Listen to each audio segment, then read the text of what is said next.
The ASISA Foundation is an industry initiative, the industry being the Association for Savings and Investments in South Africa.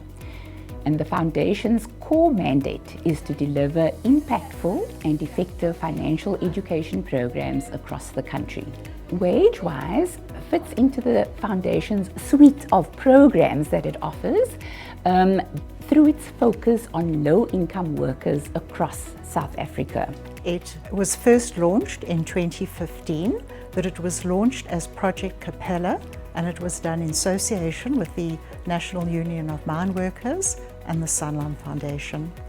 After 2015, we decided that we wanted to extend the reach of the program to other workers across the country, and then we renamed it Wagewise. The aim of the Wagewise program is to empower workers with financial knowledge, but not only that, it goes beyond that. It aims to also start embedding certain financial behaviours that will assist the member to be able to make the right decisions. So what do we start with as we budget? We start with the needs. We have trained over 100,000 workers across the country since we launched with this program, and it is also the program that affords the ASISA Foundation its widest reach. A program like Wagewise will not grow to the level that it's grown to without being able to have strong funders and also through collaborations. We've been very fortunate to have a dedicated funder on the program, Sanlam Foundation. Our relationship with the Wagewise program started in 2014, purposefully so, as Sanlam Foundation and the ASISA Foundation had a very similar, or do have a very similar mindset around empowering workplace communities on financial education. The importance of that relationship helps our workplace communities to be able to understand money, how to use money more effectively, and more importantly, how they can create generational wealth with that money. Genesis is the monitoring, evaluation and learning partner. We have been since 2014 when Wagewise initially began. And what we look at is how the program was implemented, what were the results, what were the challenges, and ultimately what were the learnings from a knowledge transfer and behaviour change perspective around how people manage their money. So one of the great things of the Wagewise program is that they've adapted as things have changed. They've become more hybrid. So not just in-person workshops, but also online and digital platforms.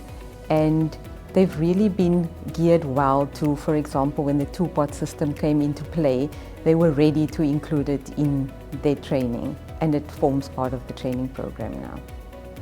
In terms of implementation, there are three critical parts to implementing this program.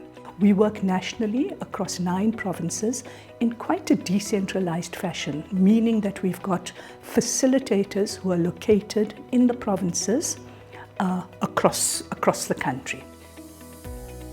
Then we're in the workshop. We are responsible for the data collection in those workshops. The data collection is a critically important part of the program because it's the stuff that M&E uses to decide whether the program is working or not working. Financial inclusion is something that is complex and layered, and the program managers are deeply invested in ensuring that even the objectives of the ASISA Foundation are met, as well as the funders. And so the layering of approach to this program in the way that we work together is really cohesive and coherent. It's a one. The 3 basic needs: food, yes. No, transport is not a basic need. The third part of it, which is actually the most important part of it, is actually delivering quality programs on the ground. And that is really where we try to keep our focus. We train, we iterate, we reiterate with our trainers. They're brought on board constantly to keep abreast with what's happening in the field, and they're the ones who deliver the programs on the ground. Effective financial education is a genuine empowerment tool that enables people to no longer be victims, but actually to take control of their situation and to make good decisions that positively influences their lives.